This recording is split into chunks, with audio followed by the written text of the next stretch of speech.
Learning about the ACT. On this video, we will share some general information about the ACT and determine future steps to help you prepare for this important test. What is the ACT? The ACT is a college readiness test. A good score can help you get into college, earn scholarships, and much more. North Carolina is providing this test for all juniors free of charge. Sophomores will take the PLAN test to help prepare for the ACT their junior year, and the PLAN test is also administered free of charge. Students should take advantage of this opportunity. All colleges will accept ACT scores as part of the admissions process. The ACT College and Career Readiness System is a tiered system of tests. The Explore test in 8th grade, the PLAN test in 10th grade, and the ACT in the 11th grade are all part of this system. Vocational students also have the eligibility to take the Work Keys tests to determine college and career readiness after high school. When do we take the ACT? The PLAN test was given to all students in the 10th grade in early December. The ACT will be given to all 11th graders in early March. What is tested on the ACT? The ACT is a 4-subject test plus an optional writing test that the state of North Carolina has mandated all juniors will take. The English section is 45 questions in 75 minutes. The math section is 60 questions in 60 minutes. The reading section is 35 questions in 40 minutes. And the science section is 35 questions in 40 minutes. The writing section is 1 essay in 30 minutes. Total test time is 4 hours with the optional writing test. There is no penalty for wrong answers. Students should always guess. This is unlike what you may have heard about the SAT. This test is designed to test skills rather than knowledge, so students, you really can score well on this test. But it is so important to remember that there is no penalty for wrong answers. Students should always guess on the ACT. How is the ACT scored? The ACT score is determined from a composite score derived from a scale score for each section, with a range from 1 to 36. The 4 composite scores are all averaged. That includes all the sections except for the writing for the total score. The highest score any student can score is a 36. The ACT has some benchmark scores on the individual sections that are recommended to determine whether or not post-secondary readiness is met by each student in these individual areas. For the English, that benchmark is 18. For math, it's 22. For reading, it's 21. For science, it's 24. And for writing, it's 7. Some students wonder if they should retake the test later after they get their first set of scores. If they want to improve the results, students can retake the test. 57% of students who retake the ACT improve their scores.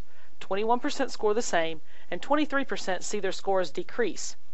Students cannot combine scores from multiple tests to send to college.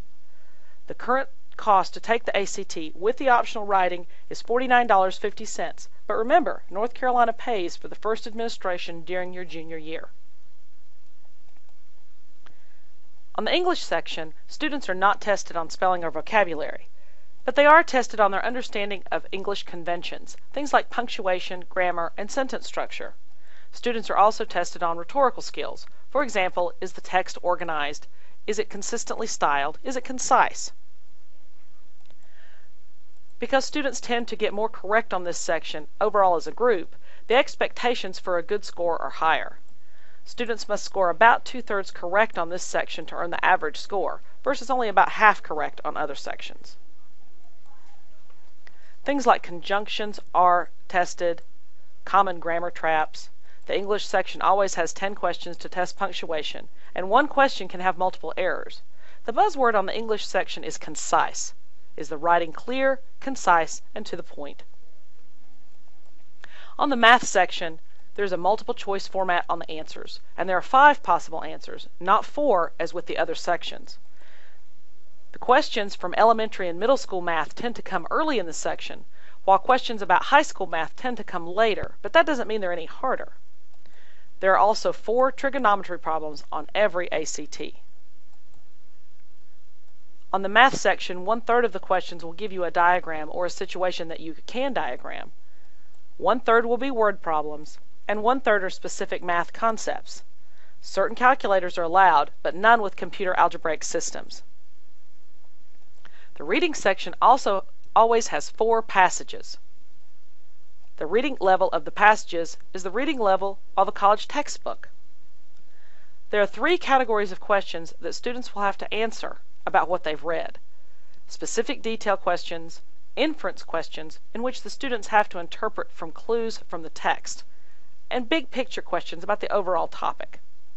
Remember, these are comprehension questions, so they're trying to trick you. There are lots of tempting answers. Students must learn to read carefully.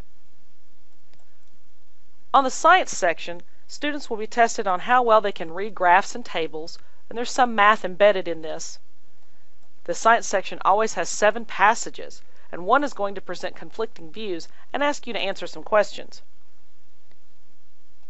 There will also be research summaries that include descriptions of experiments and ask you questions about those experiments.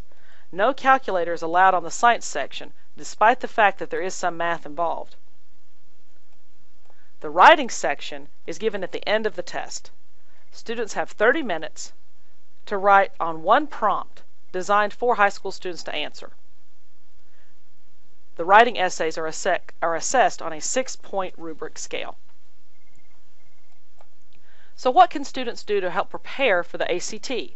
The biggest thing you can possibly do is practice. Juniors especially. Your teachers will help you with this by providing opportunities through warm-ups, problems of the day, and ticket out the door. The school will also have school-wide practice and focus review days to help you with this. Students should take advantage of free resources available from the ACT website at www.actstudent.org. There's always an ACT problem of the day and free downloadable online guides to help you with your practice. Students should also learn some basic information about the ACT. For example, questions are not arranged in order of difficulty. There's a wide variety of difficulty, so basic strategies might include doing the easy ones first and not getting lost on your answer sheet. And remember, the biggest one on the ACT is there is no penalty for guessing. You should fill in every answer. Kannapolis City Schools is holding an ACT Parent Information Night. Through the Parent Academy program, parents can learn more about the plan and the ACT. This information night will be held Thursday, February 2nd, 2012 in the A.L. Brown Media Center. At 6 o'clock, the planned student reports will be discussed. At 6:30, a light meal will be served. And at 7 o'clock, there will be a speaker from the ACT Test Prep to talk to parents about how their students can prepare for the ACT. Parents should register through the Parent Academy link on the Kannapolis City Schools website. Students, please share this information with your parents. If you have any questions about anything you've seen on the video or about the ACT in general, please feel free to ask your counselors, teachers, or school administration. Good luck!